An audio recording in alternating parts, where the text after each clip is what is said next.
la clase. Bueno, eh, sin más preámbulo, iniciamos entonces la clase de... eh, estamos dispuestos, ¿verdad?, a desarrollar el módulo 2, la unidad 2, que guarda relación con la Convención Americana y el sistema y mecanismos establecidos para la protección de los derechos que en ella y en las demás convenciones se establecen. Para el inicio.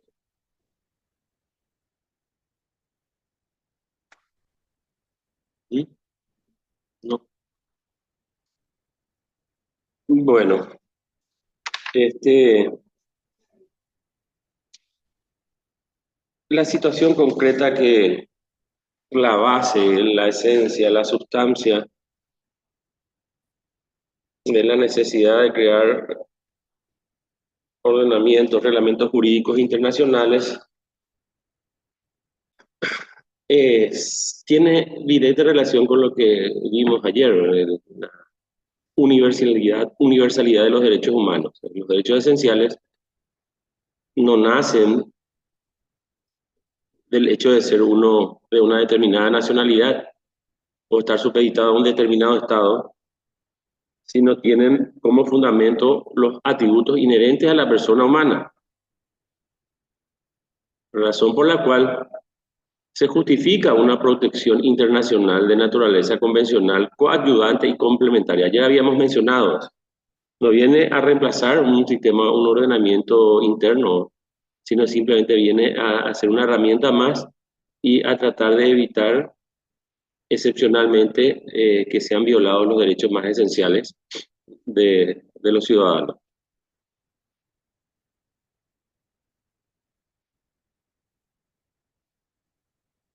Y la Convención Americana de Derechos Humanos justamente es un tratado internacional adoptado por la Organización de los Estados Americanos en 1969 y entra en vigor en 1978. Tiene como fin principal determinar derechos y libertades fundamentales que los estados deben proteger y respetar, ¿verdad? Los estados partes, los estados signatarios.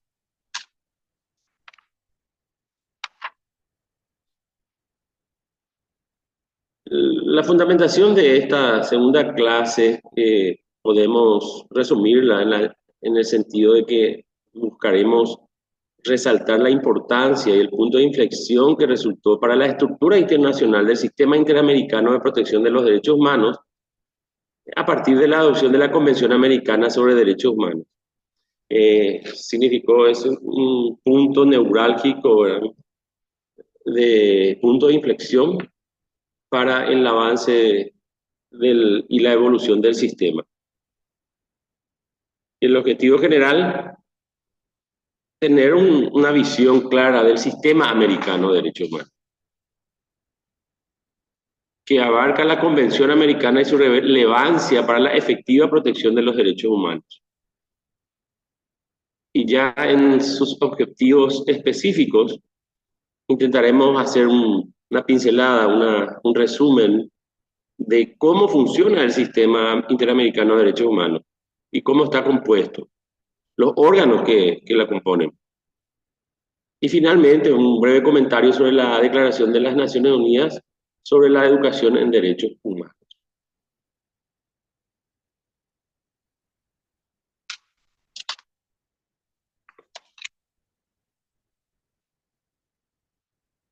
Bueno,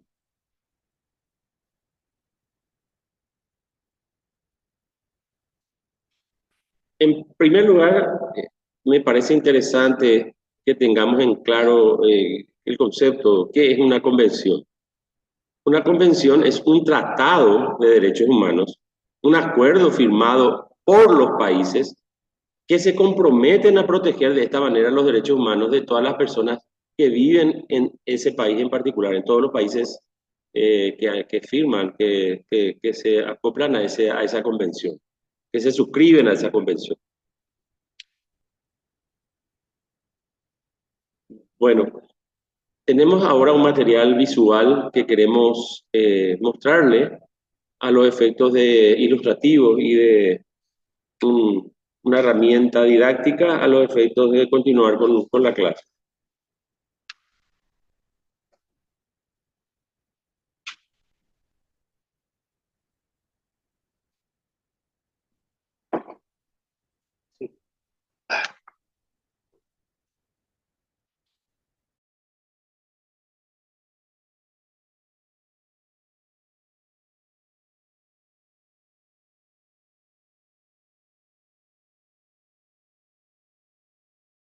El Tratado Internacional de Derechos Humanos más importante del continente americano es la Convención Americana sobre Derechos Humanos. La Convención Americana fue adoptada en 1969 en San José, Costa Rica, y por eso se conoce también como Pacto de San José. La Convención entró en vigor el 18 de julio de 1978. La Convención establece la obligación general de respetar y garantizar los derechos humanos de todas las personas sin discriminación y también de adecuar la legislación interna para que no sea contraria a lo que establece la Convención Americana. Incluye además un catálogo de derechos civiles y políticos, como el derecho a la vida, a la integridad, a la libertad personal y a las garantías judiciales. Una disposición sobre los derechos económicos, sociales y culturales, regulaciones aplicables a las situaciones de emergencia, normas de interpretación y establece 2 órganos encargados de supervisar el cumplimiento de la Convención Americana. Primero, la Comisión Interamericana de Derechos Humanos, que ya existía desde antes, pero la Convención Americana le atribuye nuevas funciones. Segundo, la Corte Interamericana de Derechos Humanos,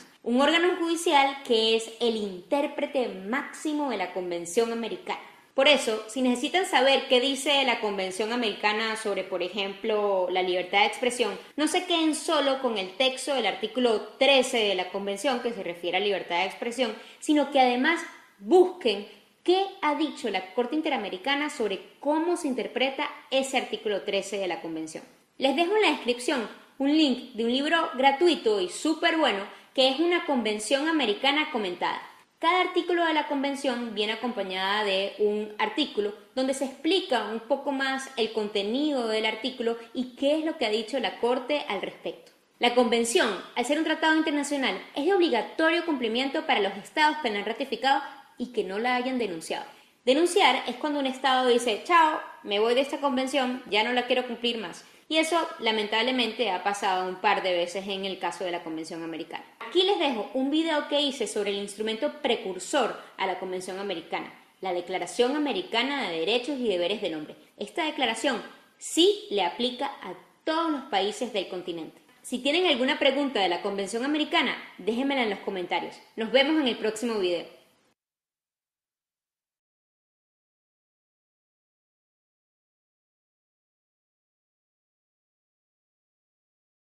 El Tratado Internacional de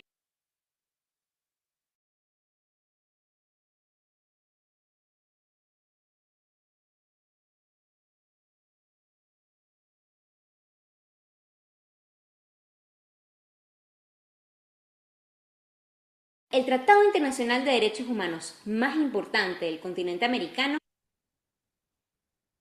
¿Cómo hago para pasar? Ahí está, sí.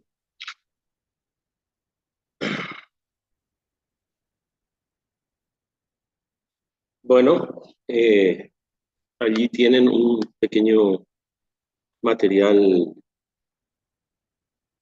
que habla sobre en qué consiste y la irrelevancia de la Convención Americana de Derechos Humanos en el ámbito de esta región, la región americana, y por qué razón significa un avance significativo en el sistema interamericano de derechos humanos. Entonces tenemos que la Convención Americana de Derechos Humanos es un tratado internacional que fue adoptado por la Organización de los Estados Unidos Americanos, la OEA, en el año 69, 1969, pero entra en vigor en 1978. Su fin principal es establecer los derechos y libertades fundamentales que deben ser respetados y protegidos por los Estados partes. Firmada en San José de Costa Rica el 22 de noviembre de 1969, y ratificada por la República del Paraguay por ley número 1. Esto tiene significativa importancia desde mi punto de vista, porque significa que la primera ley en agosto del 89 fue la de ratificar la convención. Y allí el Paraguay acepta, se abre al mundo, deja de dar la espalda a todo el sistema internacional, producto de la dictadura. Obviamente en el año 78 no regía para el Paraguay no suscribió ninguna de las convenciones ni no se reconocía competencia a los sistemas internacionales de protección de derechos humanos, porque el régimen obviamente no lo permitía. Sin embargo, a partir de la transición democrática, la ley, la número 1 del 8 de agosto, ya eso significó, ¿verdad?, la voluntad del país de abrirse, ¿verdad?, a nuevos tiempos y a respetar el sistema de protección de derechos humanos, tanto americano como universal. Aceptó la competencia de la Corte Internacional de Derechos Humanos en el año 1993, conocido como Pacto San José de Costa Rica. No pasa. Bueno, quisiéramos en este punto en particular referirme a las normas y mecanismos establecidos para su protección. Y tenemos que significar que para ello existe un mecanismo bastante efectivo que necesariamente necesitamos comprender la manera de recurrir, de utilizar en caso de que sea necesario. Por ello podemos mencionar que cualquier persona que ha sido víctima de violaciones a sus derechos humanos puede presentar una petición ante la Comisión Interamericana de Derechos Humanos para que se inicie un proceso que verifique los hechos y cuando corresponda, si pasa un filtro, se realicen recomendaciones al Estado responsable de tal manera que no sucedan hechos, no se repitan hechos similares, no vuelvan a ocurrir en el futuro y si han ocurrido esos hechos se investiguen y se reparen. Entonces tenemos que iniciar nuestra este título definiendo qué es el Sistema Interamericano de Derechos Humanos. Necesitamos primero definir eso.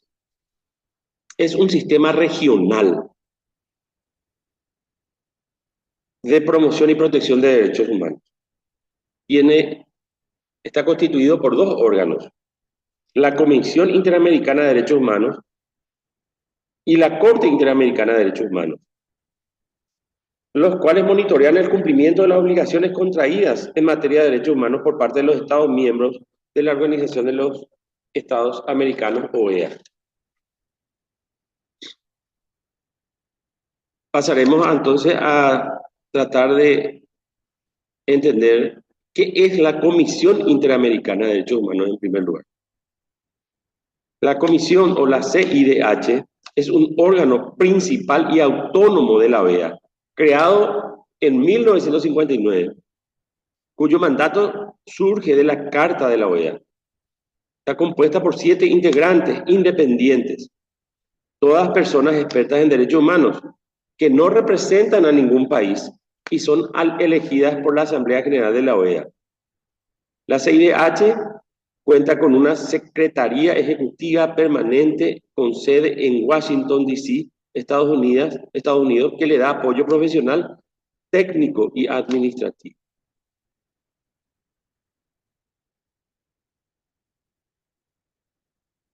Y la OEA es conocido por todos, ¿verdad?, que es una organización que reúne a todos los países, a los 35 países independientes de las Américas, y que tiene como propósito afianzar la paz, la seguridad del continente, prevenir las posibles causas de dificultades, solución pacífica de controversias entre los estados, solidaridad en la región, solución a los problemas políticos, jurídicos, cooperar en materia de desarrollo económico, social y cultural,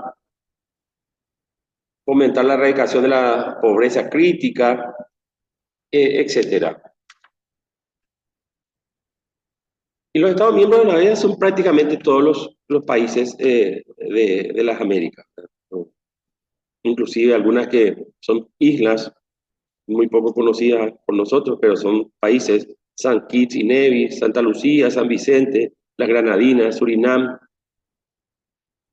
etcétera, todos los países. ¿Cuál sería la función específica de la Comisión Interamericana de Derechos Humanos? La función específica es la de promover la observancia y la defensa de los derechos humanos en las Américas. ¿Cómo hace? ¿Cómo materializa esa función?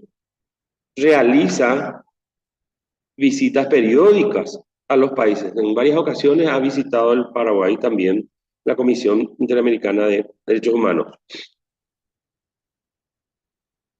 Prepara informes sobre la situación de derechos humanos en un país específico, sobre una temática en particular, y propone adopción de medidas cautelares o solicitud de medidas provisionales a la Corte Interamericana.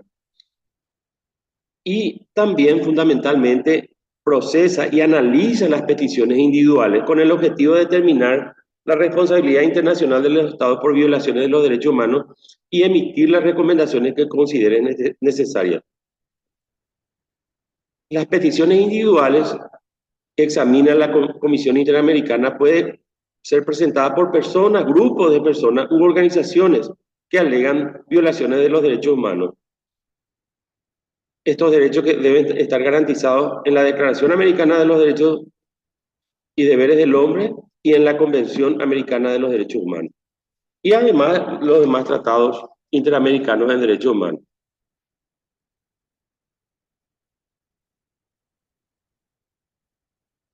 Bueno, ¿contra quién puedo presentar una petición por violación de derechos humanos?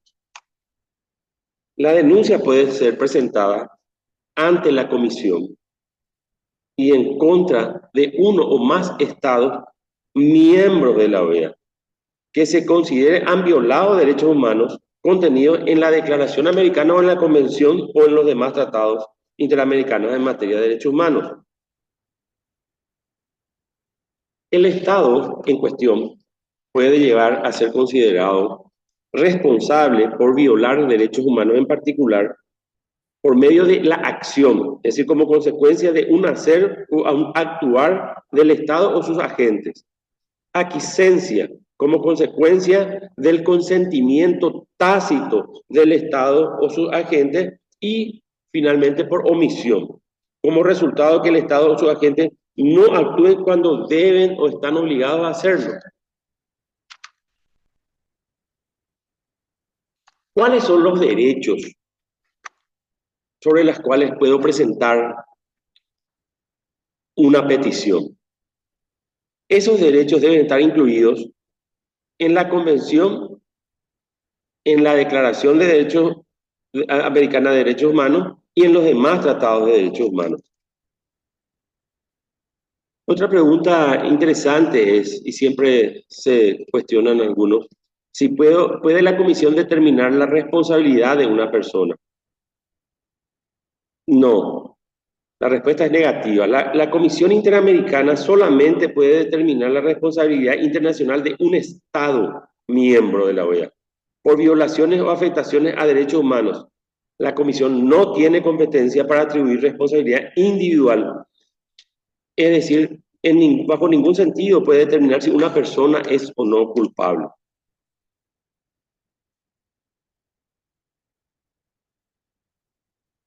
¿Qué puede suceder desde el momento que yo presento o una persona presenta una petición ante la Comisión Interamericana contra un Estado miembro de la OEA?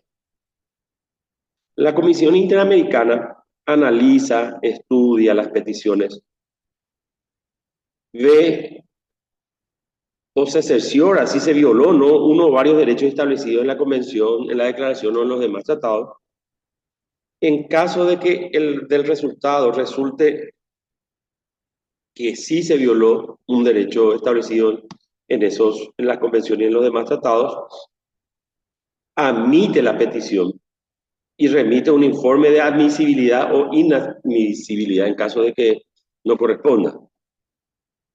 También está habilitado en sus facultades para negociar una solución amistosa entre las partes, emitir un informe de fondo o finalmente presentar el caso ante la Corte Interamericana de Derechos Humanos solicitando se declare la responsabilidad internacional del Estado. Es decir, presenta una acusación prácticamente contra el Estado en particular.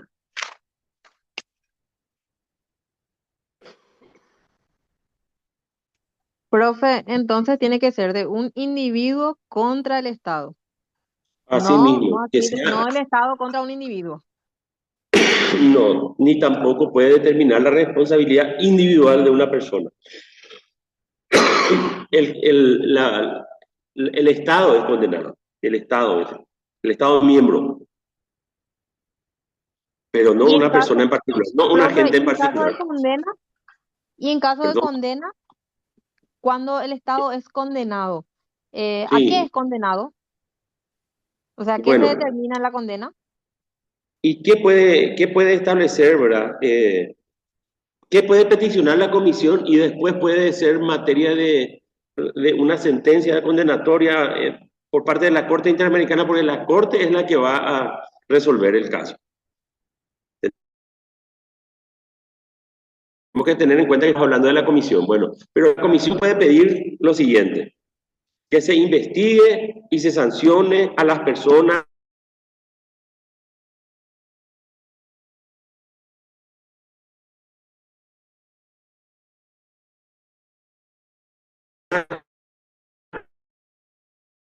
que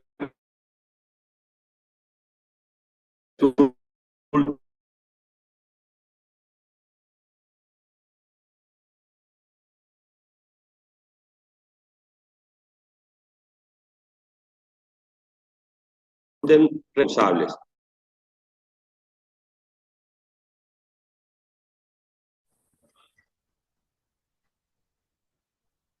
Sale de todo entrecortado. A mí nomás me sale así.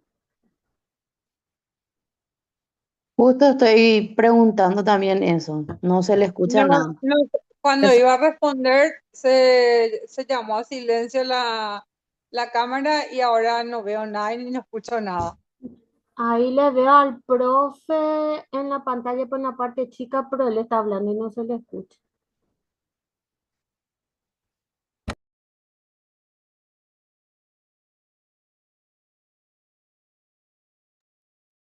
A mí no me sale nada.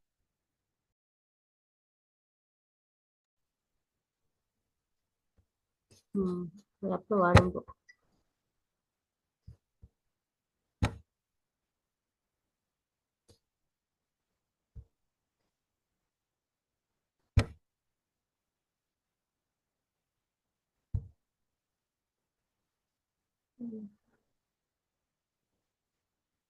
No, dejó de salirme también.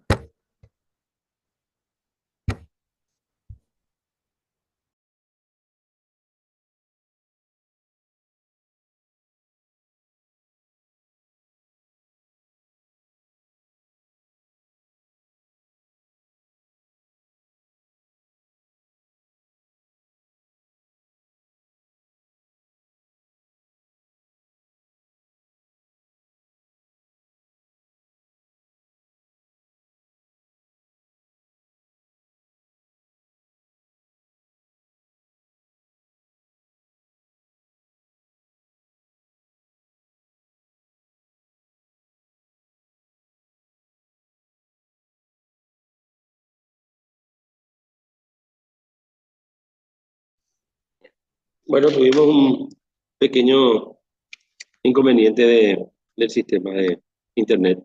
Pido las disculpas correspondientes. Si me escuchan, puedo continuar. Sí, te Hola. escuchamos, profe, te escuchamos. Bueno, lo que iba a puntualizar es lo siguiente. Nosotros llegamos a un momento, una situación puntual política en el país, y justamente nos vimos obligados, suscribimos todos los tratados internacionales, nos abrimos al mundo, ¿verdad? En ese sentido. Y se constató que todo nuestro ordenamiento jurídico estaba obsoleto, no estaba amparado con las normativas internacionales, con las convenciones, ¿verdad? Entonces, el Estado paraguayo se vio en la necesidad de ir renovando prácticamente su ordenamiento jurídico. En ese sentido, por ejemplo, en el ámbito de niñez, teníamos el Código del Menor, que obviamente iba de contramano con la Convención sobre los derechos del niño y la niña, y tuvimos que adecuar nuestra legislación a la Convención en base a la Ley 1680 de 2001. Y lo mismo ocurrió, por ejemplo, en el ámbito penal, con un nuevo Código Penal, un nuevo Código Procesal Penal, ¿verdad? Con garantista, dejando de lado el sistema antiguo, que era prácticamente obsoleto, y el sistema acusatorio viene a ponerse, ¿verdad?, en consonancia con las garantías procesales que exige las normativas que las convenciones, justamente la Convención Americana. Y eso sucedió prácticamente por el simple hecho de suscribir los tratados de manera de motu propio. El Estado empezó a modificar sus legislaciones. Pero acá, en particular, a veces se exige que puntualmente, por una circunstancia, por una denuncia, por una petición, surja la necesidad de cambiar un determinado ordenamiento interno a los efectos de adecuarlo a las normativas de la Convención y de los demás tratados. Y finalmente también puede requerir adopción de otras medidas o acciones estatales para subsanar el daño o la circunstancia que motivó la petición. ¿Qué no puede hacer la Comisión Interamericana de Derechos Humanos? Por ejemplo, no puede pronunciarse respecto de un Estado que no es miembro de la OEA. No puede proporcionar abogado para asistir en procesos judiciales internos para presentar una petición o solicitud o medida cautelar. Tampoco está habilitado para suministrar ayuda económica o instrumentos de trabajo a las personas. No puede tampoco, está prohibido que realice trámites migratorios o tramitar el otorgamiento de visas o asilo político. Eso no le corresponde a la Comisión.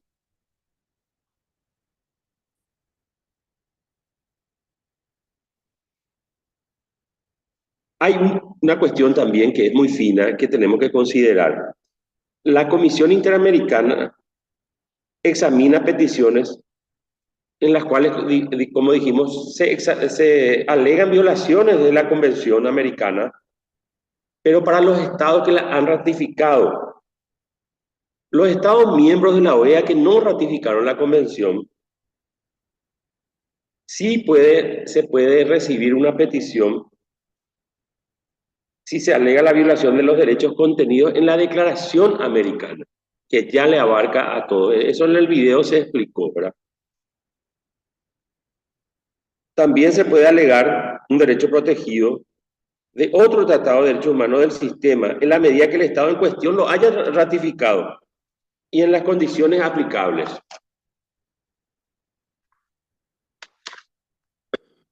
Por eso ahora viene a colación, ¿verdad?, conocer quiénes son los estados que han ratificado la Convención Americana. En primer lugar, nuestro país sí lo ratificó, ya lo hemos mencionado, y prácticamente todos los demás estados que componen la Organización de los Estados Americanos.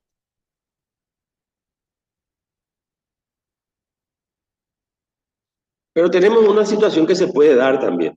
¿Qué sucede si el Estado que hoy es denunciado por violación de derechos humanos es suspendido de participar en la OEA? ¿Qué pasa con la petición? Aún así, la Comisión sigue siendo competente para monitorear la situación de derechos humanos en ese país y para darle curso a la petición. Eso es importante. Bueno,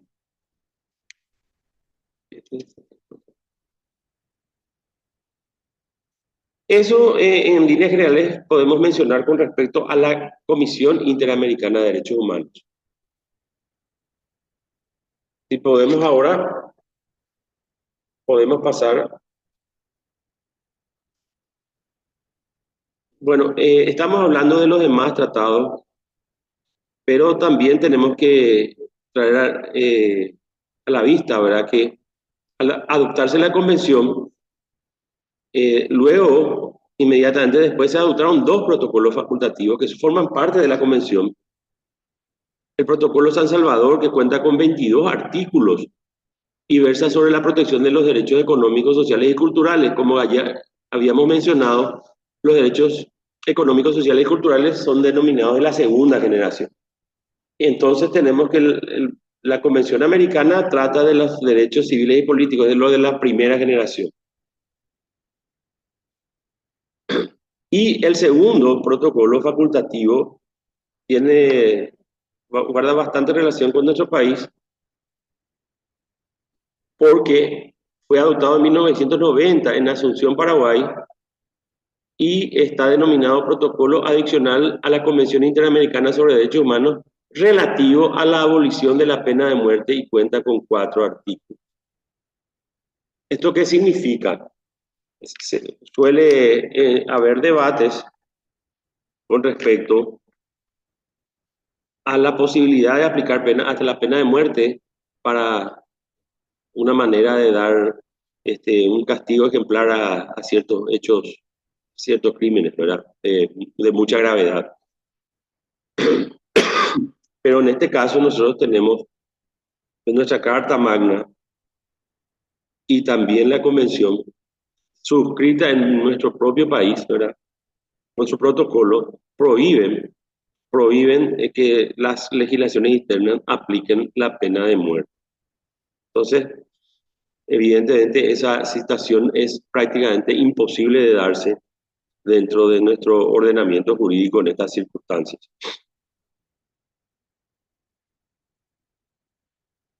Entonces, nosotros tenemos los mecanismos establecidos para su protección.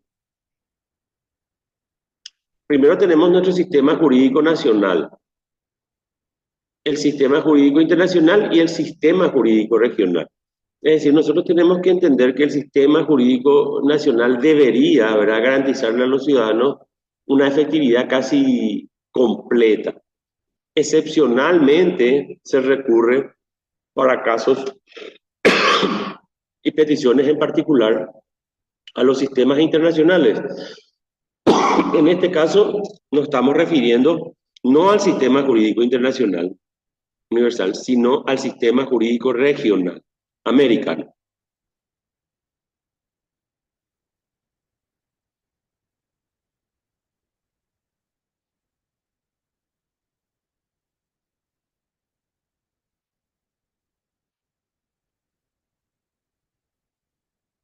¿Cuáles son los derechos protegidos por la Convención Americana? Tenemos los siguientes, ¿verdad? El reconocimiento a la personalidad jurídica, a la vida,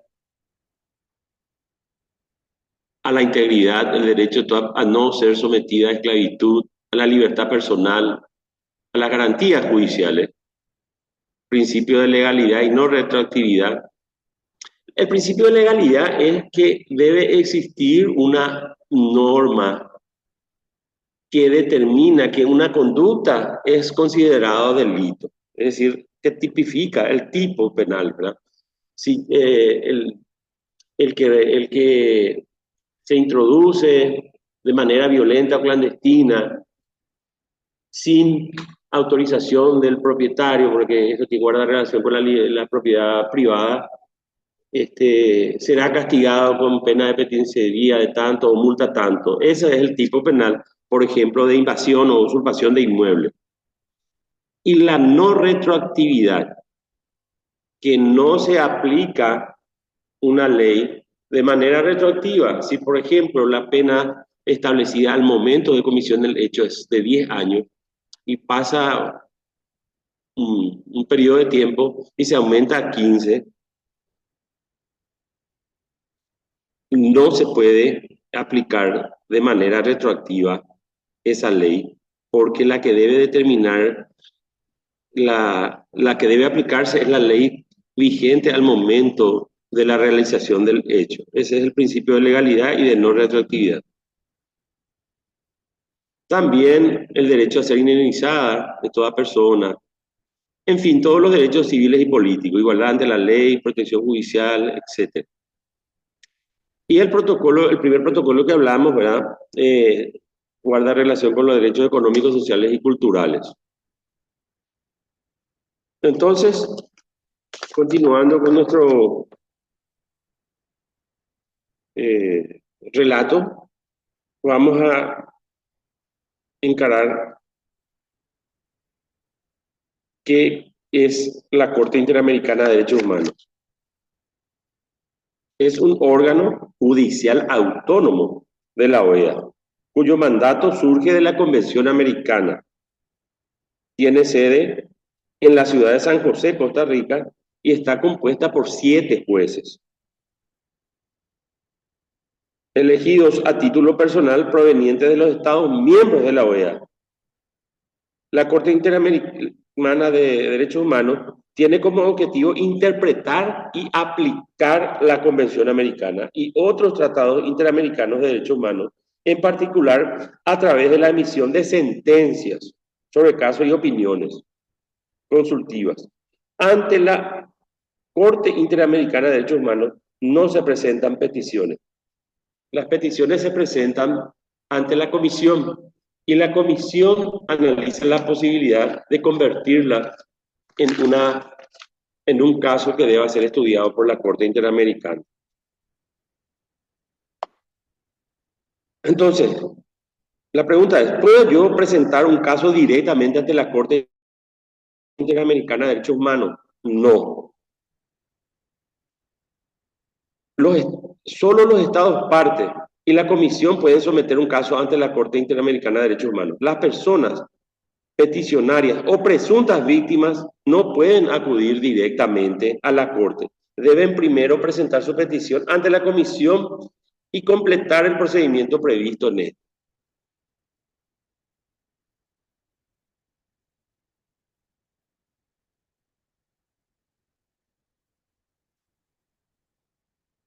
¿Cuáles son los tratados interamericanos de derechos humanos? Tenemos la Comisión, dijimos que está la Declaración Universal de los Derechos Humanos y tenemos que determinar que son los siguientes. En primer lugar, obviamente la Convención Americana sobre Derechos Humanos, Pacto San José de Costa Rica, la Convención Interamericana para prevenir y sancionar la tortura, el protocolo adicional de la Convención Americana en materia de derechos económicos, sociales y culturales, denominado Protocolo de San Salvador.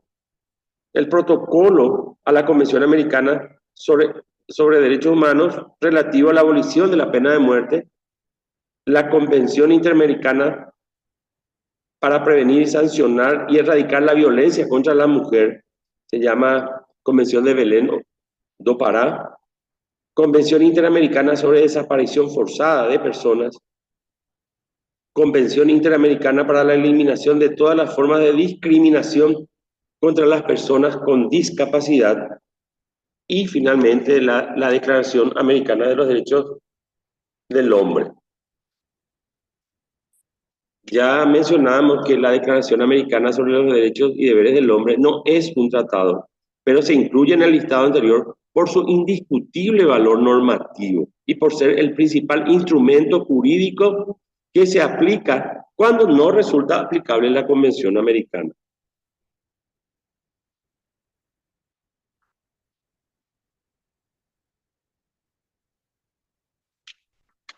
Entonces, el Protocolo de San Salvador, que protege los derechos económicos, sociales y culturales, ¿cuáles son esos derechos para poder entrar un poco en detalle?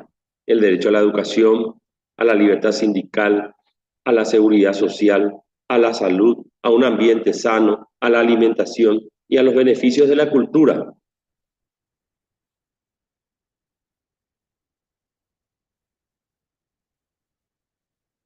Este protocolo protege los derechos que hemos mencionado, pero hay que hacer una salvedad.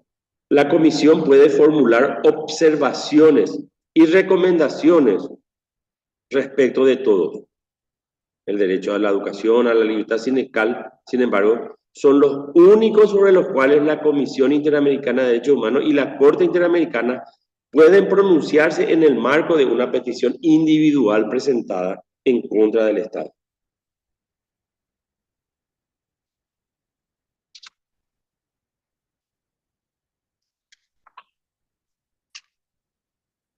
Finalmente, a modo ilustrativo, nada más porque son cuestiones que uno se pregunta ante la necesidad de presentar una petición. ¿Se debe iniciar un proceso judicial interno antes de acudir a la comisión? Sí. Para que la comisión pueda examinar una petición se debe agotar todos los recursos judiciales internos de conformidad con la legislación vigente en el estado que se trata. ¿De qué manera se puede entender agotar los recursos judiciales internos? Significa que las personas que quieran presentar una petición ante la comisión deben intentar previamente que los tribunales nacionales decidan sobre la situación que denuncian. Una persona que agotó los recursos internos cuando el Poder Judicial emitió una decisión de última instancia. En este caso, cuando se han agotado los recursos, las apelaciones, las acciones de inconstitucionalidad y ya no queda ninguna otra opción interna dentro del marco jurídico del país en cuestión, del Estado en cuestión.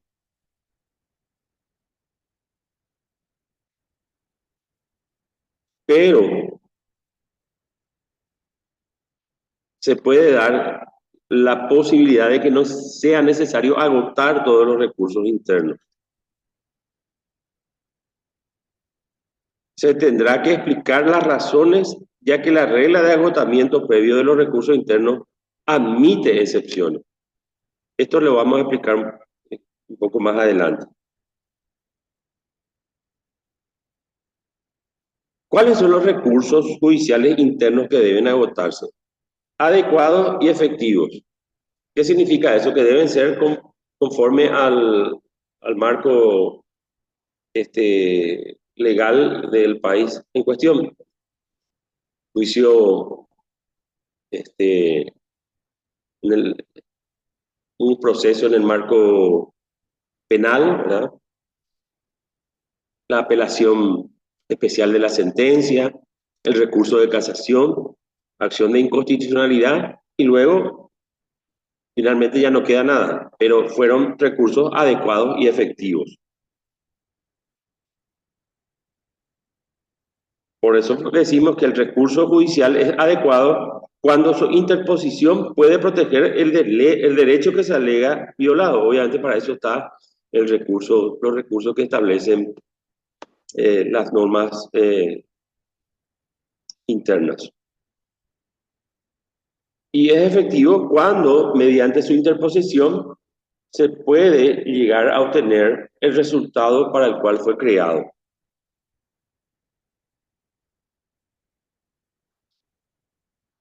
En el ámbito netamente de los derechos humanos podemos mencionar que en el caso de una desaparición forzada, un recurso adecuado es el recurso o exhibición personal o habeas corpus, ¿verdad? Que están reglamentado y está determinado en nuestra Constitución. Un recurso no es efectivo cuando el Estado no ha asegurado su debida aplicación por parte de las autoridades judiciales o cuando hay retardo injustificado en la decisión.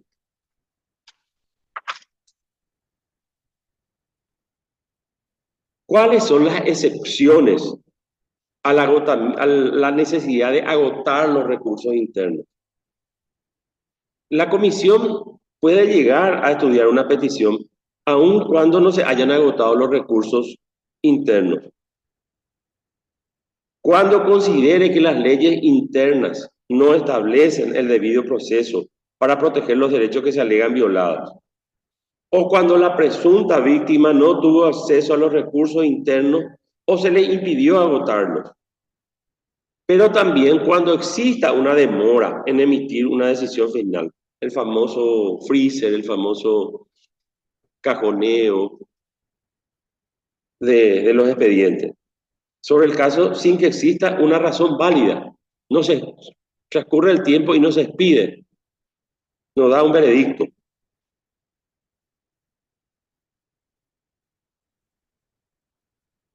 Se determina también muy excepcionalmente de que se le exceptúa de agotar los recursos internos cuando una peticionante, una persona, se encuentra en situación de extrema indigencia, de tal gravedad que no le permita pagar un abogado para los casos en los cuales sea necesario contar con asistencia legal y siempre y cuando el Estado no ofrezca este servicio de manera gratuita. ¿Cuándo debo presentar mi petición? La petición debo presentarlo dentro de los 6 meses posteriores a la fecha de la notificación de la decisión judicial definitiva que agotó los recursos internos. Cuando estamos ante una excepción del agotamiento de los recursos internos, el plazo de 6 meses obviamente no se aplica. En ese caso, la petición deberá ser presentada dentro de un plazo razonable.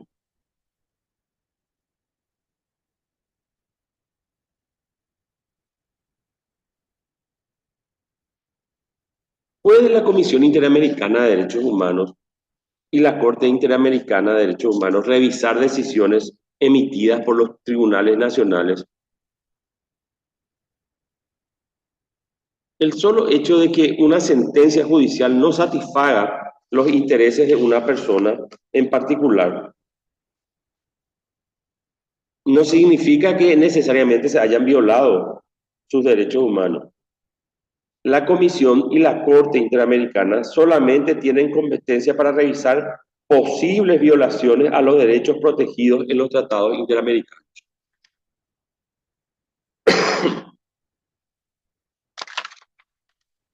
¿Quién puede presentar una denuncia ante la Comisión? Cualquier persona, grupo de personas u organización por sí misma, en representación de otra, puede presentar una petición.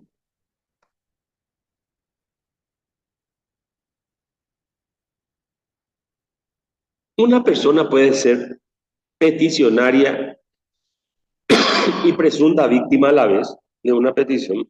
Sí.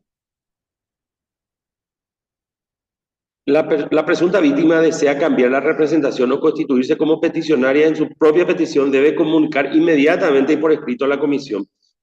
Pues por regla general la comisión mantendrá comunicación con la parte peticionaria.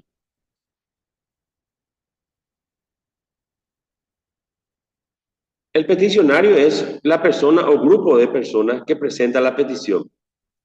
Y la presunta víctima es la persona o grupo de personas presuntamente afectadas por los hechos alegados en la petición. Las presuntas víctimas deben estar determinadas o ser determinables.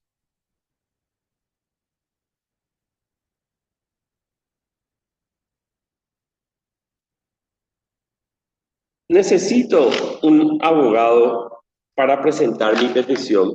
No. La comisión no exige la representación de un abogado en la presentación y trámite de la petición. ¿Tiene algún costo económico presentar mi petición? No. Los procedimientos ante la comisión son gratuitos.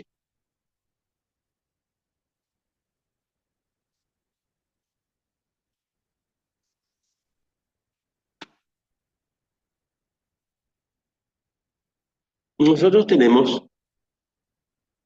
entonces determinado cómo funcionan las normas y mecanismos establecidos para su protección. En resumida síntesis, tenemos, ¿verdad?, un filtro que es la comisión. Tenemos entendido que una persona o grupo de personas peticionantes sin necesidad de auxilio de un profesional abogado es gratuito. La comisión estudia, debe estar determinado la violación en particular en la convención, en la declaración y en los demás tratados.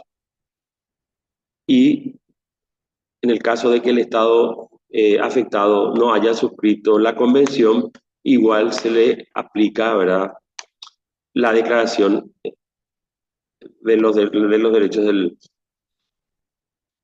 la declaración como una manera de subsanar el hecho de que no haya suscrito en particular la convención. Tenemos de que necesariamente debe pasar, ¿verdad?, la petición a estudio de análisis de la comisión, y si la comisión considera de que reúne los requisitos y es factible, presenta la petición con las recomendaciones que mencionamos ante la Corte. Nuevamente, la Corte Interamericana está constituida, ¿verdad?, por jueces que interpretan y aplican las normativas de la Convención, de la Declaración y de los demás tratados. Espero que haya sido en ese sentido, ¿verdad?, lo suficientemente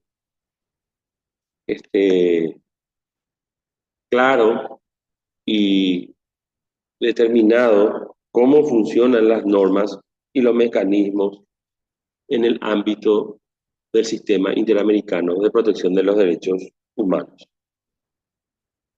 Estamos, antes de pasar al último punto, ¿verdad?, abiertos a consultas, a preguntas, a debates sobre lo que hemos desarrollado. Profe, tengo una consulta.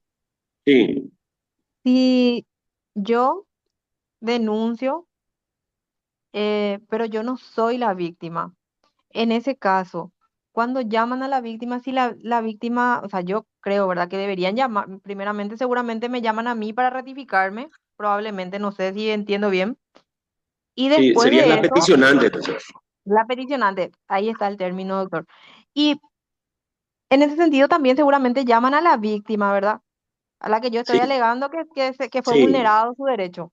Y si sí, esa sí, víctima dice que no, igual se abre una investigación.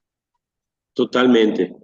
Se hace la investigación porque se tiene en cuenta, se considera todos los detalles que presentaste ante la comisión, pruebas, circunstancias.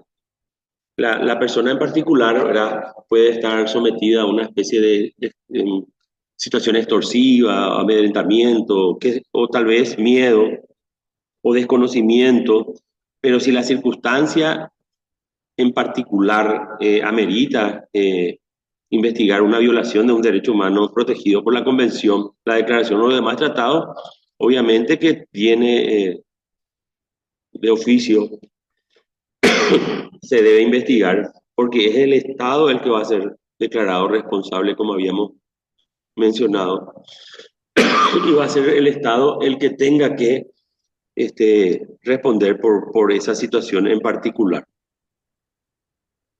Entiendo, es prácticamente lo que llamamos de persecución penal pública, ponerle así, ¿verdad? Acción penal pública, sí. De Claro, acción penal privada, sí. No, no depende de la instancia de la víctima, claro, claro, ya comprendo. Muchas gracias, porque profe, son demasiado sensibles las situaciones que se dan para estar supeditado a la voluntad de la de la víctima.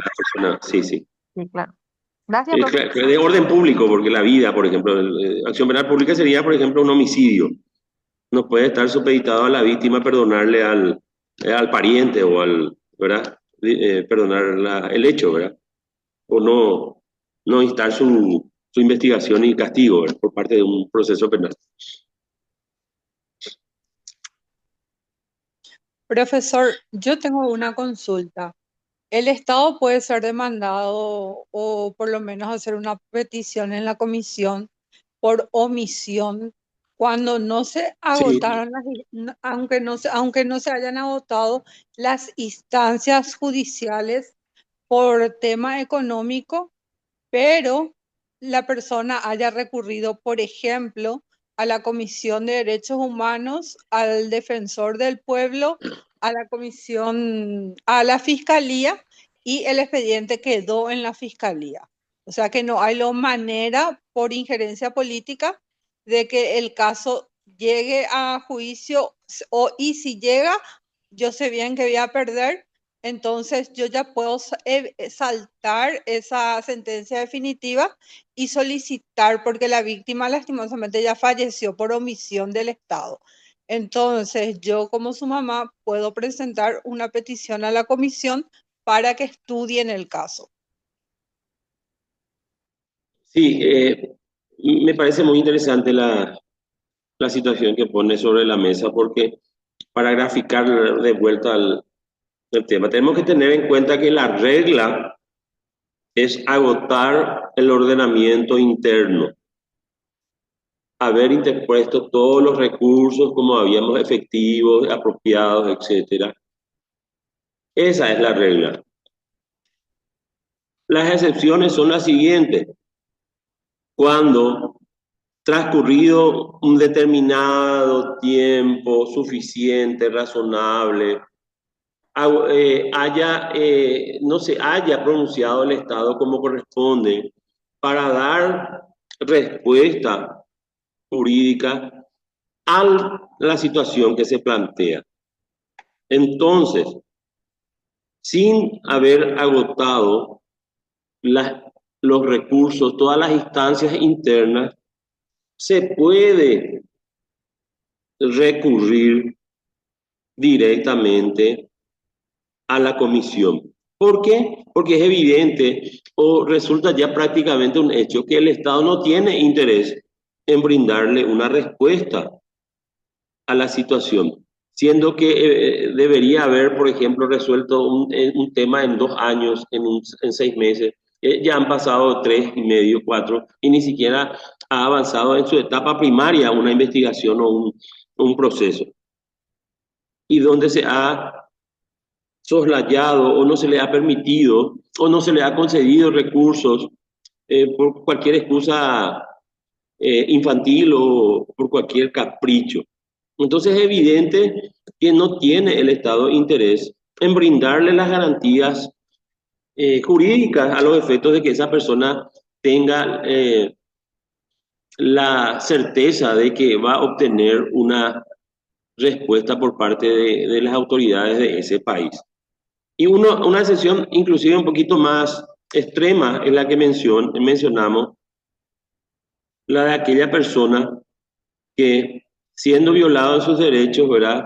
Afectado por unos derechos de garantía que establecen los tratados, las convenciones, se sitúa en una posición de pobreza extrema. Y siempre y cuando el Estado no le otorgue una tutela jurídica de manera gratuita para subsanar esa situación. Sabemos nosotros, los abogados y prácticamente cualquier persona sabe que en el ámbito penal, por ejemplo, para que pueda llevarse adelante un proceso penal, se necesita el contradictorio, ¿verdad? La defensa y la acusación. Y si es que la persona, el imputado, el investigado no está en condiciones de pagarse un abogado particular, el Estado le brinda un defensor público. En ese sentido, entonces, se subsana esa situación y no puede recurrir directamente a los estrados internacionales, ¿verdad? Pero Profe, en este caso, profesor, los abogados públicos, o sea, de la defensa pública, son funcionarios del Estado. O sea, eso tampoco me garantiza de que yo tenga una sentencia acorde a lo que solicito y también de que la vida ya se perdió. O sea, que en ese sentido lo que no actuó en su momento y bueno, ahora por una cuestión de justicia, ir directamente a la comisión por omisión del Estado, esa persona falleció. Y sí, no conozco puntualmente el caso que me está mencionando, pero obviamente se puede llegar a cuestionar si cumple un rol meramente formal o realmente ejerce la defensa técnica de su defendido, el defensor público. Los defensores públicos tienen total autonomía y competencia para ejercer con plenitud sus funciones, ¿verdad? Como cualquier un abogado particular. Lo que sucede, sabemos, que generalmente a veces no están acorde a la responsabilidad que asumen los defensores públicos en el sentido de hacer el mínimo de esfuerzo, seguramente, no todos, algunos en particular. No estoy cuestionando ni juzgando esa gestión, pero sí conocemos, ¿verdad?, de muchos reclamos con respecto a aquellas personas que se ven en la necesidad de recurrir a los servicios de los defensores públicos, cuestionando, ¿verdad?, la dejadez o la cierta negligencia de algunos, ¿verdad?, para con sus defendidos. En este caso, en realidad, la Defensoría Pública, más que nada, es porque cada abogado tiene una cantidad de expedientes y él todos los meses cobra igual. Entonces, gane, pierda, demore, no demore, él va a tener su salario a fin de mes. Y es eso también lo que motiva a de que una persona desconfíe de la defensa pública. Y tiene usted razón, ¿verdad? Porque el tema es el siguiente. Cuando uno presta un servicio tan sensible como defender a personas, a ciudadanos que seguramente inclusive incurrieron en hechos delictuales por cuestiones económicas, por una situación ya de extrema pobreza, por no tener un contención o por caer en adicciones. Necesitamos, ¿verdad?, de que uno tenga una verdadera vocación y una vocación de servicio, vamos a decir, un perfil especial para poder cumplir este tipo de funciones. No es para cualquiera y no debería menoscabarse, ¿verdad?, la situación de estas personas. Y necesitamos hacer un análisis más profundo de cuáles son las gestiones que realmente están haciendo en los defensores públicos por sus defendidos, a los efectos de que puedan realmente recibir el apoyo que necesitan. Muchos están en prisión preventiva, en lugares insalubres, y un día podría significar la diferencia entre la vida y la muerte. Y tal vez algunos ni siquiera deberían estar allí. Y otra de las cuestiones que se cuestionan es que la cantidad de tiempo que están en prisión preventiva, la poca gestión que hacen para que controlar, visitar, asistirlo en otras cuestiones en particular, ¿verdad?, que hacen, están como prevenidos, no están como condenados, pero sin embargo están mezclados con los condenados, no se cumplen muchas situaciones en una cuestión penitenciaria en nuestro país. Y sabemos que un alto margen de la cantidad de personas sometidas a procesos penales necesitan recurrir únicamente a la defensa pública por una cuestión económica, ¿verdad?, de su situación de pobreza. Entiendo, profesor. Muchas gracias. De nada.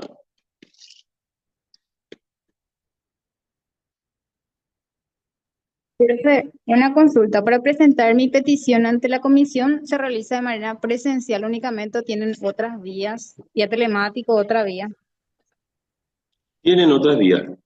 Se pueden presentar por escrito. No es necesario ir a acudir personalmente. Pero sí tiene una cantidad de requisitos que me gustaría mencionarles, ¿verdad? Existe un formulario, le voy a tratar de resumir, ¿verdad? Hay un portal, sistema individual de peticiones en la Corte. Datos de la parte peticionaria, descripción completa, clara, detallada de los hechos alegados, indicación de las autoridades estatales que se consideren responsables, especificar los derechos que se consideren violados, las instancias judiciales autoridades del Estado en las que se acudió para remediar las violaciones alegadas. ¿Cuáles fueron las respuestas? En especial de los tribunales judiciales, es decir, las resoluciones, las sentencias.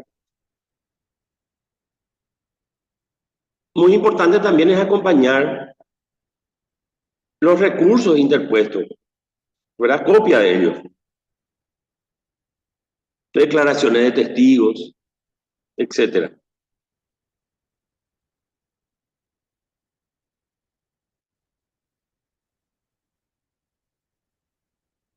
Esas son los requisitos así en particular para presentar. Pero, Existe un formulario electrónico de peticiones que tenemos aquí, inclusive el detalle, el correo. También podés remitir por correo postal certificado a la comisión, a una dirección, se llama Comisión Interamericana de Derechos Humanos. Acá tenemos 1889 F Street, New West, Washington, D.C. Esas son las opciones. No necesariamente debe uno ir hasta Washington, ¿verdad? Para presentar la petición en persona.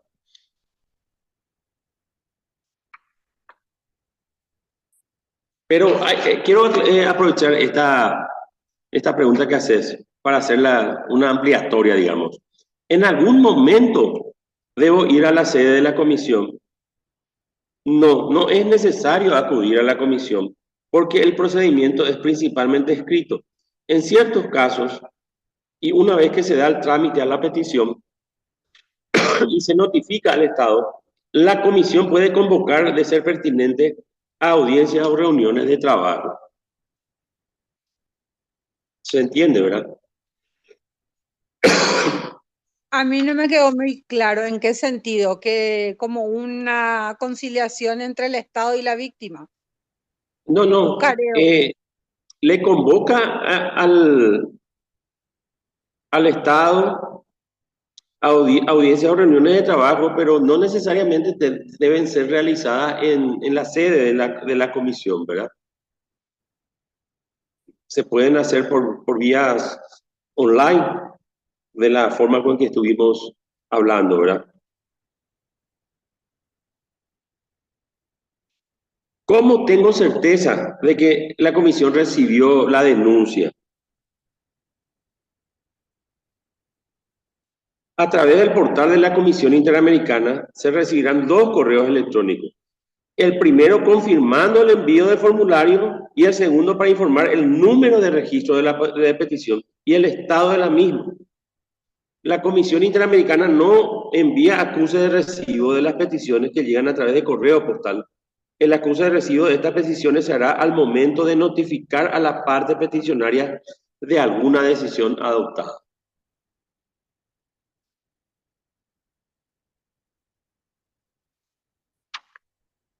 Profesor, y en caso que la comisión considere que no amerita el caso para la corte, ¿eso también te comunican? Sí, obviamente. Comunican, totalmente. Y por último, ¿la comisión puede determinar sanciones o solamente funciona como filtro? Por ejemplo, la comisión decidir algo en cuestión. Si se va a aplicar sanciones, recomienda, pero presenta la petición ante la Corte. Y la Corte es la que va a aplicar luego de una especie de juicio, de desarrollo, de interpretación y aplicación de las convenciones, la viabilidad o no de lo recomendado por la Comisión, a través de una sentencia, a través de una resolución.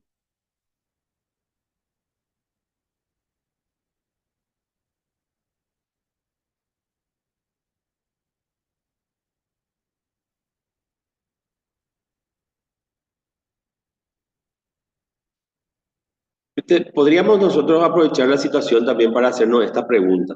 ¿Qué sucede si el Estado no cumple las recomendaciones o las determinaciones de una sentencia? publica el caso, porque las recomendaciones que hace la comisión lo que puede hacer es recomendaciones. Y si hace caso omiso el Estado, publica el caso y somete, como te había dicho, el caso a la Corte Interamericana, de hecho, si lo considera procedente. O sea, en simples palabras, la comisión solamente dictamina, pero no decide. Eleva. No, eleva, sí. Por eso están divididas las funciones, ¿verdad?, específicas de cada órgano. Entiendo. Gracias, profesor. De nada.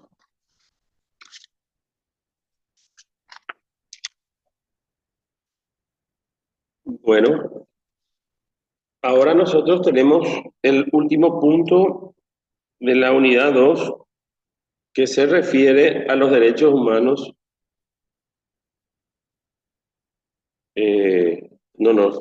Sería, ¿cómo tenemos nosotros? Aquí está. La Declaración de las Naciones Unidas sobre Educación, sobre la educación en derechos humanos. Bueno,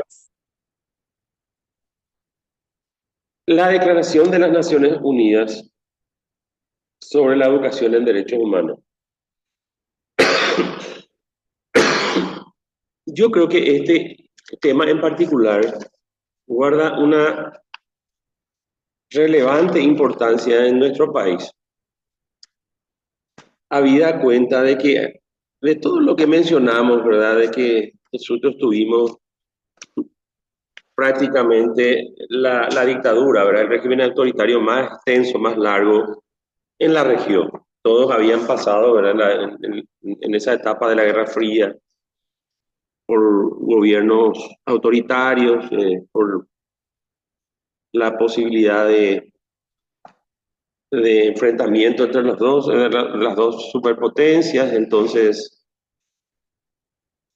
en la línea que pertenecíamos prefería tener regímenes autoritarios, dictatoriales, antes que caer al ámbito, ¿verdad?, del socialismo, de la línea de la Unión Soviética. Ese era uno de los justificativos, y los regímenes estaban amparados, obviamente, por Norteamérica, ¿verdad?, estaban apoyados. Pero, obviamente, cuando esa situación política se desvaneció, evidentemente este tipo de regímenes y este tipo de autoritarismos quedaron obsoletos, quedaron ya fueron innecesarios. Pero ¿qué ocurre? Dentro de estos regímenes, obviamente, el ámbito de derechos humanos no estaba visible, no solamente no estaba visible, sino no estaba permitido el fomento, la aclaración, la explicación de qué consiste o cuáles son las razones de su existencia. Era prácticamente, no solamente esa situación, hasta inclusive se daba vamos a decir, una desacreditación, una estigmatización de ese concepto. Y eso, inclusive en nuestro país en particular, venimos arrastrando hasta el día de hoy, ¿verdad? Una de las situaciones que se dan a partir de esta Declaración de las Naciones Unidas sobre educación y formación en materia de derechos humanos tiene la relevancia de que exigía o sugería a los estados que las reparticiones públicas tengan direcciones o direcciones generales de derechos humanos en su organismo interno. También se ve necesario, obviamente, de que la educación pública, la educación contenga materias referidas directamente al ámbito de derechos humanos, justamente para tratar, ¿verdad?, de superar esa época, esa situación de oscurantismo en materia de conceptualización de derechos humanos.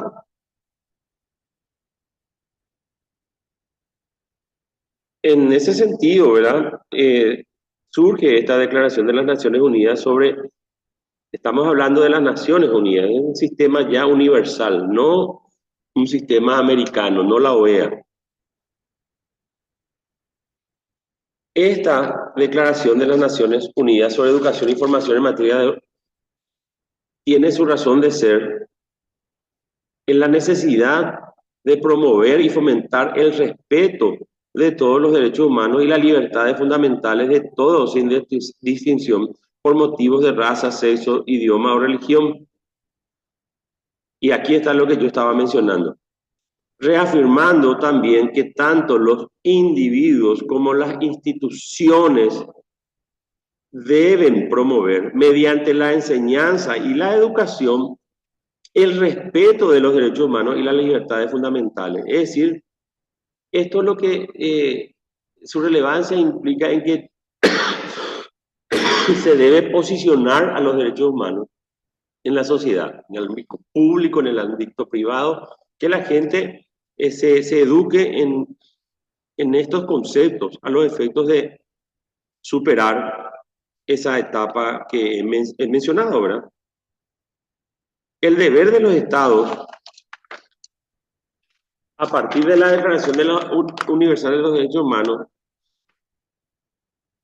es reconocer la importancia fundamental de la educación y la formación en materia de derechos humanos.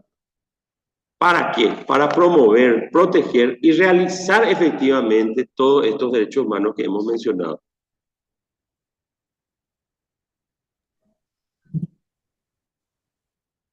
Por eso dice, reafirmando el llamamiento de la Conferencia Mundial de Derechos Humanos celebrada en Viena en 1993, a todos los estados e instituciones para que incluyeran los derechos humanos, el derecho humanitario, la democracia y el Estado de Derecho como temas de los planes de estudios de todas las instituciones de enseñanza y su declaración de que la educación en materia de derechos humanos debe abarcar la paz, la democracia, el desarrollo y la justicia social, tal como se dispone en los instrumentos internacionales y regionales de derechos humanos, a fin de lograr una concepción común y una toma de conciencia colectiva que permitan afianzar el compromiso universal en favor de los derechos humanos.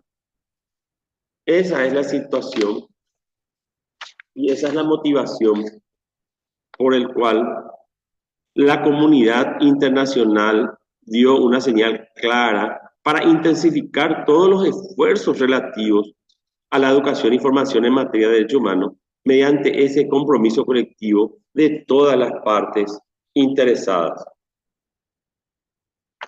Esa es la fundamentación y partimos ahora a analizar los artículos de la declaración.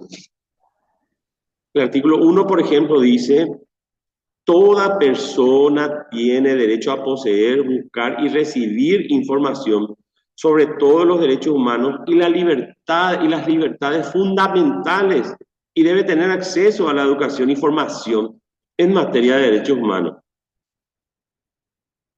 La educación y la formación en materia de derechos humanos son esenciales para la promoción del respeto universal y efectivo de todos los derechos humanos y las libertades fundamentales de todas las personas, de conformidad con los principios de universalidad, indivisibilidad e interdependencia de los derechos humanos. El disfrute efectivo de todos los derechos humanos, en particular el derecho a la educación y al acceso a la información, facilita el acceso a la educación y la formación en materia de derechos humanos.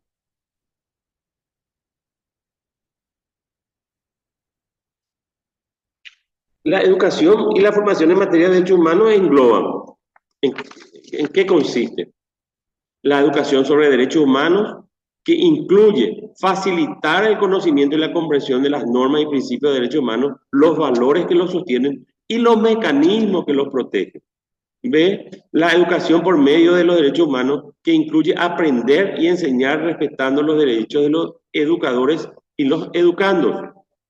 La educación para los derechos humanos incluye facultar a las personas para que disfruten de sus derechos y los ejerzan, los respeten y defiendan frente a los demás.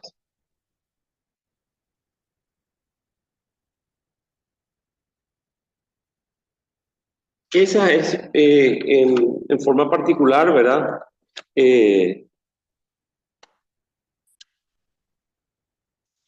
Las situaciones que ameritan, ¿verdad?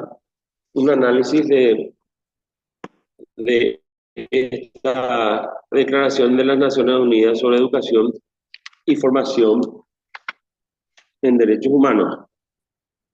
Con esto tenemos desarrollada los 3 puntos que guardan relación a la unidad 2 y finalmente estamos el resto del tiempo que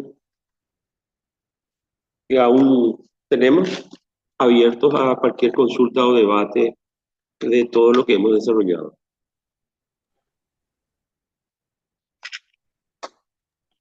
Buenas tardes, profesor. Y Yo quisiera contar algo sobre esa parte que dijiste sobre los derechos humanos que el Estado tiene que garantizar eso, ¿verdad? O sea, que sus instituciones deben tener tipo un departamento, ¿verdad?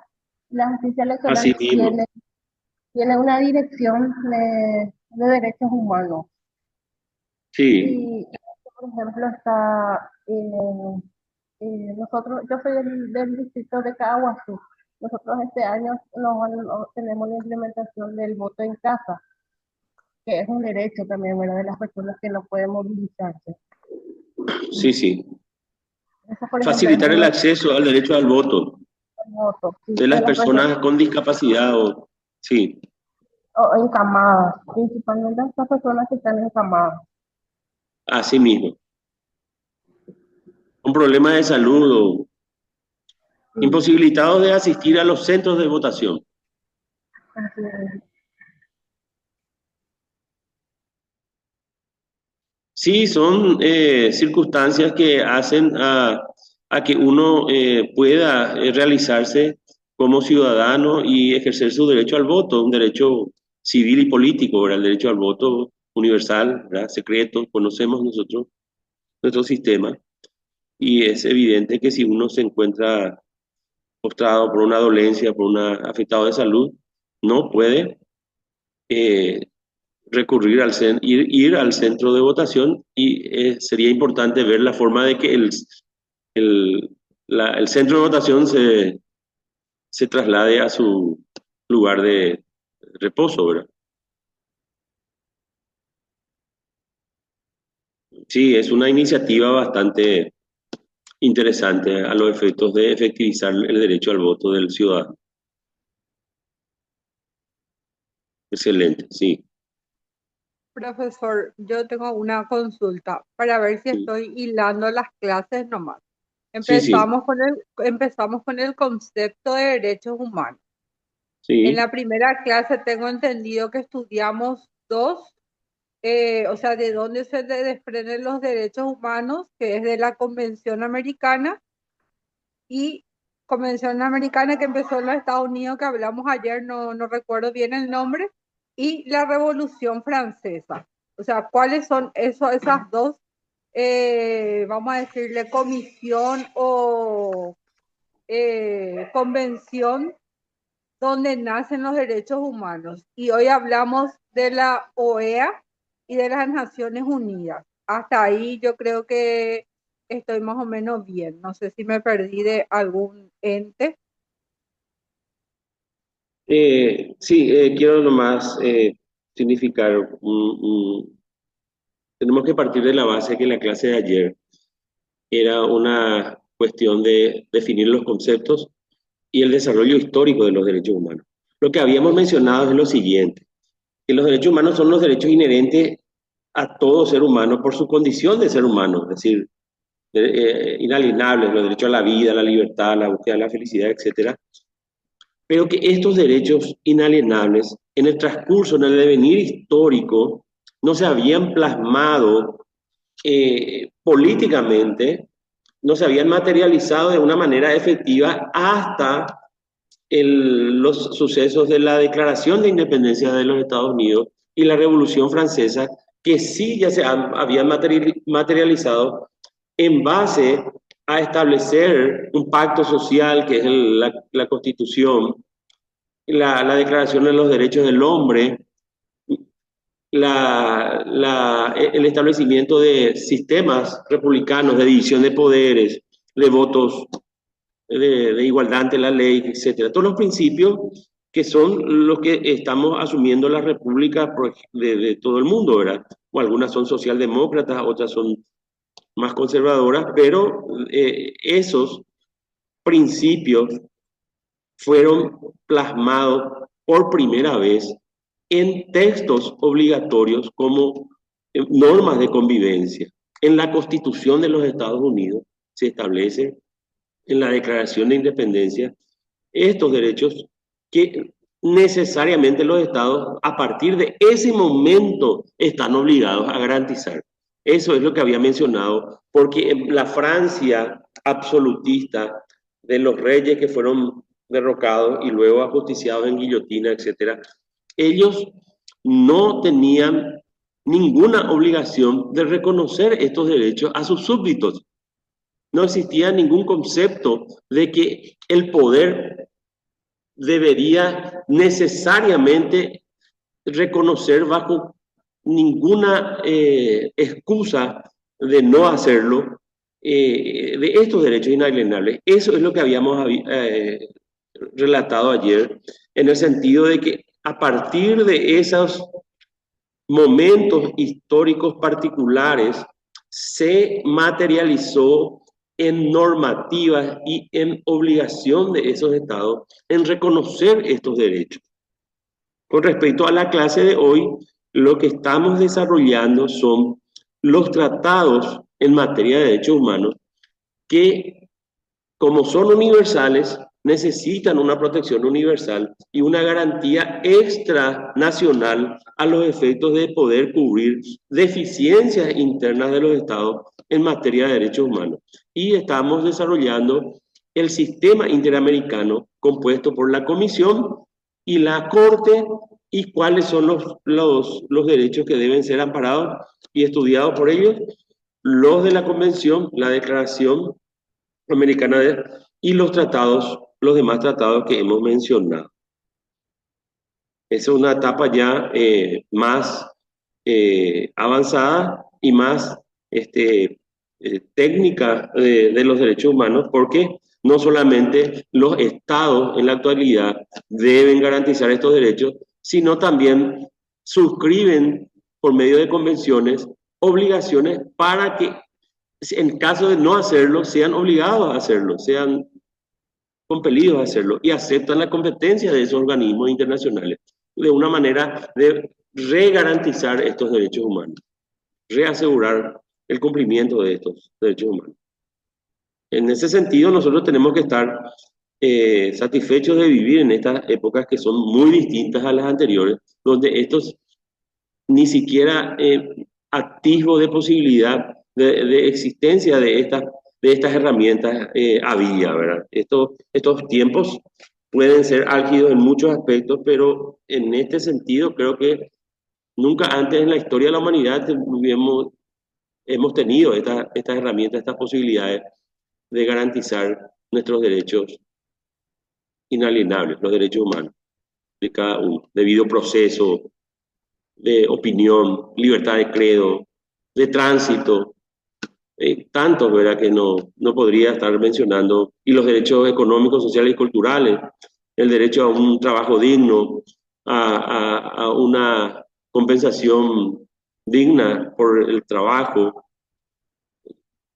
permiso por maternidad, seguridad social, seguridad en el trabajo, derecho a formación académica, técnica, tantos otros, sindicalización, prohibición de niños en ciertas tareas en particular, o no trabajar prohibir el trabajo en edades muy pequeñas, ¿verdad? Muy hasta los 12 años, los 14 años.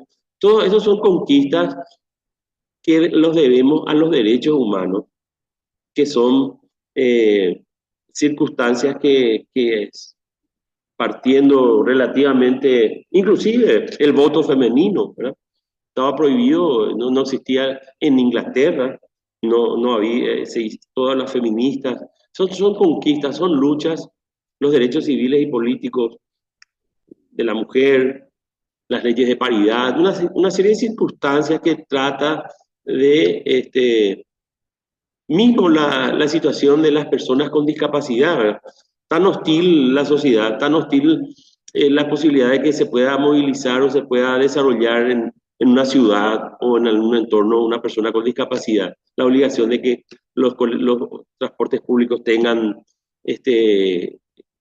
acceso a los impedidos físicos, las escaleras, tratar de que el edificio sea amable, las construcciones, los lugares de educación sean amables con los discapacitados. Todo ese tipo de situaciones se dan porque los tratados que hemos mencionado exigen a los estados que cumplan con esas normativas. Eso es lo que le puedo mencionar con respecto a la situación de la clase que dimos ayer y lo que estamos desarrollando hoy. Entiendo, profesor. Y en cuanto a las Naciones Unidas, tengo entendido que es universal, pero tenemos el caso del Medio Oriente en donde sus leyes son religiosas. Ellos no se, las mujeres ahí no tienen derechos. O sea, nosotros agradecemos la democracia y las libertades y los derechos, pero hay un Estado como el Medio Oriente que todavía no tiene el acceso, o sea, cierta población no tiene acceso a esos derechos humanos. Pero las Naciones Unidas interviene, por ejemplo, en países como Irán, Irak, Dubái o ellos, China, Rusia, por ejemplo. Yo no sé si ellos están tan de acuerdo con los derechos humanos. Quiero puntualizar una situación. Nosotros estamos hablando justamente de la Declaración de Independencia de los Estados Unidos y la Revolución Francesa. Una de las cuestiones que se dejó de lado a partir de aplicar los principios de la enciclopedia, del iluminismo, de los grandes pensadores del siglo XVIII, XVII, ellos consideraban que el Estado debe ser laico, el Estado no tiene que tener ninguna religión, pero debe respetar la fe, la libertad de credo de todos sus ciudadanos, sin distinción. Entonces nosotros, inclusive, en la Constitución de 1967, el Estado era, la religión oficial del Estado paraguayo era la religión católica. Sin embargo, con la Constitución de 1992, el Estado no tiene una religión en particular, es laico, no se define como defensor de ninguna fe, pero tiene la obligación de garantizar la libertad de credo de todos los ciudadanos. Esa es una situación que se da a partir de romper con un régimen absolutista que imperaba en Europa, especialmente en Francia, ¿verdad?, con mayor dureza. Sin embargo, usted se está refiriendo a un sector de la humanidad que no fue afectado, no le llegó prácticamente los beneficios y los principios liberales de la Revolución Francesa a esos sectores. Inclusive ahora sus regímenes son denominados autocráticos, son teocráticos, en el sentido de que, ¿cuál es un régimen autocrático? Un régimen autocrático es un régimen duro, que no reconoce ninguna garantías, sino las impone obligaciones. El Estado hace caso omiso de las convenciones de todos los sistemas, tanto universal como regional, si existiera en Asia, ¿verdad?, de protección, porque nosotros tenemos en América justamente un sistema interamericano particular para entender los casos de la región. Sin embargo, el régimen teocrático tiene una situación más típica todavía. El Estado teocrático se basa en que, en el caso de ellos, el Islam es su constitución. El Islam, el Corán establece lo que es pecado es delito, es decir, desarrollan su convivencia social, su día a día, conforme a un texto sagrado. El jefe de gobierno es también el jefe de su línea religiosa. Todos los ciudadanos de ese país están obligados a cumplir a rajatabla lo que dice su normativa, sus dogmas, sus principios religiosos. Su día a día se maneja conforme a las normativas de su texto sagrado. Allí no existe una diferencia del Estado con respecto a su fe religiosa. Y existe también la obligación de pertenecer a esa religión en particular. Y muy difícilmente se tolere de que uno profese el cristianismo o otra religión dentro de su límite político, dentro de su país. Entonces son regímenes autoritarios que lastimosamente, obviamente, no podemos nosotros, o las herramientas que tenemos, debería ese mismo pueblo tomar la decisión de derrocar este tipo de gobierno e instaurar otros más abiertos, más democráticos y más sensibles para la tolerancia en todos los aspectos, no solamente en ámbito religioso. No se permite ninguna crítica al Estado, no se permite ninguna, inclusive el tema moral, la moralidad, todo está supeditado a lo que designa su texto religioso. Y dentro de ello, ¿verdad? La mujer está sometida a prácticamente un objeto, inclusive por castigar o llegar a matar a una esposa, creo que es una multa, algo así, y los castigos son el apedreamiento, cosas así ya muy antiguas, muy salvajes, pero que para ellos se corresponden porque el texto penal, el castigo, se corresponde con lo que manifiesta su texto sagrado. Esa es la situación. Y no puede, pero son situaciones internas, son regímenes que esos mismos ciudadanos deberían abocarse a intentar, así como lo hicimos nosotros, ¿verdad? Como cualquier otro país que se liberó de un régimen autoritario en base a un golpe, una revolución, porque está el derecho a la resistencia a la opresión. Cuando mis derechos inherentes, mis derechos más íntimos, más sensibles, no son respetados por el Estado, tengo el derecho a resistirme a ese estado de opresión y rebelarme para poder liberarme de esa circunstancia. Entonces, esos son los elementos que le puedo puntualizar, ¿verdad? Con respecto a esos regímenes. Lastimosamente, tiene usted razón, la situación de las mujeres, la situación de política es incomprensible a los ojos de nuestra ya etapa civilizada en que estamos, ¿verdad? No podemos nosotros comprender cómo puede ser de que existan personas que se sometan a semejante tipo de sometimientos crueles, pero también existen otros países que con sus sistemas políticos prácticamente oprimen en demasía a la ciudadanía, como Corea del Norte, países que son dictaduras eh, por el cual la ideología política es la que somete y son cultos a la personalidad, son regímenes autoritarios muy duros y con violaciones de derechos humanos a diario, ¿verdad? En todos los aspectos. No existe la posibilidad de expresarse, de libertad de prensa, no existe no hay internet libre, no hay la educación, no existe acceso a la posibilidad de trasladarme, libertad de tránsito, de profesar una fe. Son lugares donde evidentemente no se respetan ni mínimamente estos derechos que estamos mencionando.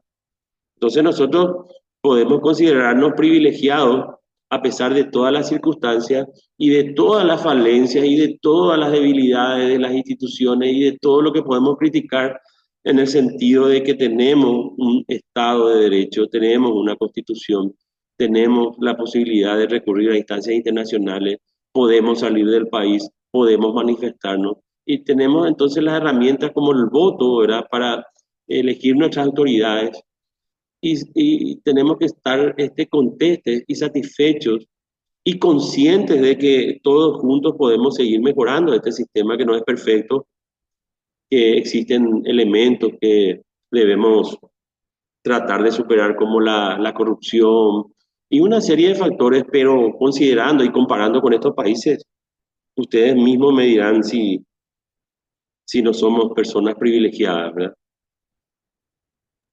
Sí, y por último, lo que pasa con el Islam es de que es la ley de ellos y ellos son adoctrinados desde que nacen prácticamente y una persona o un grupo de personas no puede defender lo que no conoce.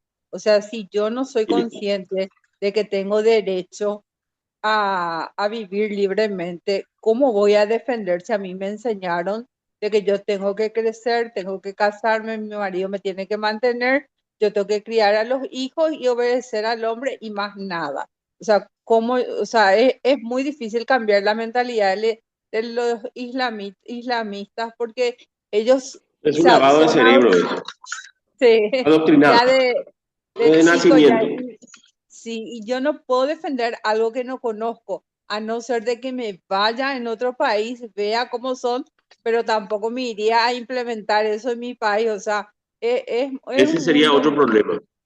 Sí, entonces yo creo que pasa... Usted me está dando una situación, ¿verdad? Pero se puede dar de que la persona que va a otro país sea tan fanática de sus creencias, porque muchísimos musulmanes están en Europa ahora que se mantienen y no tienen ninguna necesidad de cubrirse el rostro con toda esa situación ni cumplir, pero lo hacen porque está dentro de su mente como una especie de adoctrinamiento que tienen desde su cultura. ¿Me explico?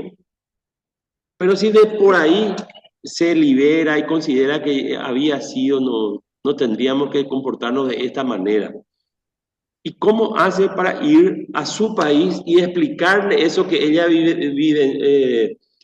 experimentó a las personas que no salieron nunca de ese entorno? ¿Cómo le van a hacer entender? ¿Cómo le podrías explicar? ¿Cómo le podrías Y no, hacer que razonen?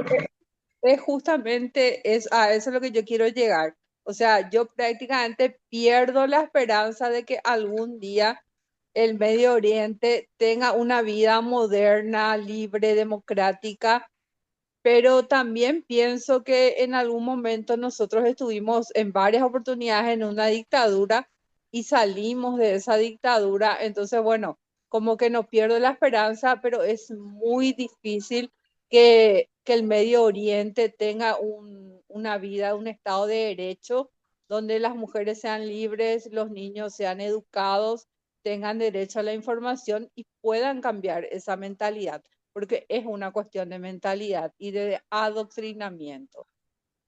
Claro, mire, hay que tener en cuenta de que si yo no me comporto de esa manera, el Dios, Alá es el que me va a castigar. Es decir, imagínense, eh, no solamente voy a recibir, ¿verdad?, una desaprobación de la sociedad, del entorno que es muy conservador y respetuoso de esa doctrina, de ese pensamiento, sino también voy a recibir un castigo eterno conforme a esa... Entonces ellos se sienten subliminalmente, este es un concepto particular que yo tengo, subliminalmente se sienten prácticamente sometidos a que esa es la forma de que uno desarrolla su vida en este mundo, ¿verdad? No conciben de otra manera porque inclusive van a tener el castigo eterno si no lo hacen, si no usan el velo, si hablan sin autorización del marido con un extraño. Abrir la puerta a un extraño es ya un castigo. Bueno, pero hay cada radicales, más radicales, menos fanáticos, pero en líneas generales, mentalmente ya se ven censurados por esa situación, porque la cuestión es que no es un poder terrenal, un poder de este mundo nada más el que le va a castigar, sino prácticamente su Dios. Y eso, contra eso no, uno no puede así nada más pelear, ¿verdad? Que mantenga su religión, pero que cambie que manifestarle que tiene ciertos derechos, ¿verdad? Sin perder su convicción religiosa. Es difícil, ¿verdad? Muy difícil. Entiendo, gracias, profesor. De nada.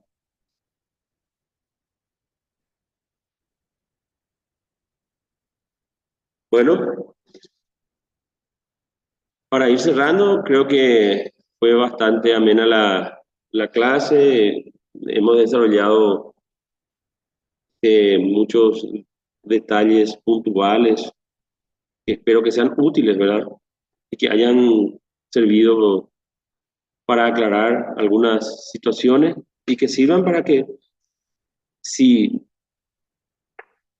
necesariamente se vean obligados a alguna persona en particular o alguna que conocen a recurrir a estos estados, ¿verdad?, internacionales, puedan ustedes guiarle de una manera más efectiva y asesorarles de una manera que, que pueda aclararles las dudas y fortalecer la convicción de que existe esa posibilidad manifiesta en caso de que nuestro ordenamiento jurídico interno, nuestro país, no responda a, a la necesidad imperiosa de garantizar los derechos humanos, como hemos desarrollado en estas clases, ¿no?, como es su deber.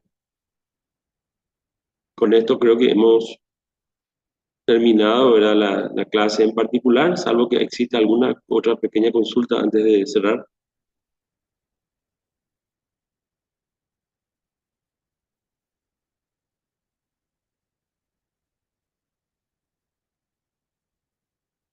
Bueno, tendremos a continuación, ¿verdad?,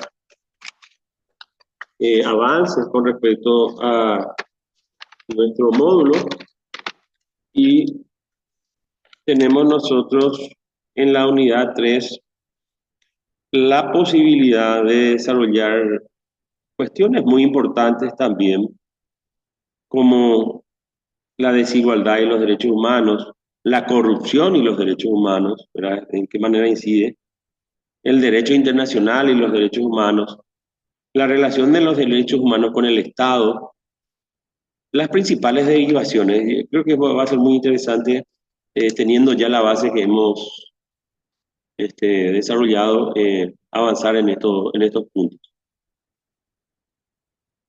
¿Alguna otra pregunta antes de cerrar?